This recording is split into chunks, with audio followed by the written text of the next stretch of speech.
പറയുന്ന ആ പിന്തിരിപ്പൻ സംവിധാനത്തിന് കുടപിടിക്കുന്ന ഒരു ലീഗിന്റെ രാഷ്ട്രീയ സിദ്ധാന്തത്തിൽ അങ്ങനെ വീട്ടിലിരിക്കുന്നവരെ റോഡിലിറങ്ങി നടക്കുന്ന സമയത്ത് നാട് മാറുന്നത് കാണാൻ പറ്റും.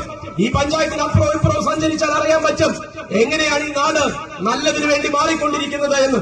ആ മാറ്റം കൊണ്ടുവന്നത് കഴിഞ്ഞ 9 വർഷക്കാലമായി ഇവിടുത്തെ LDF സർക്കാരാണെന്ന് സാധാരണ ജനങ്ങൾക്ക് മനസ്സിലാകുന്നുണ്ട്.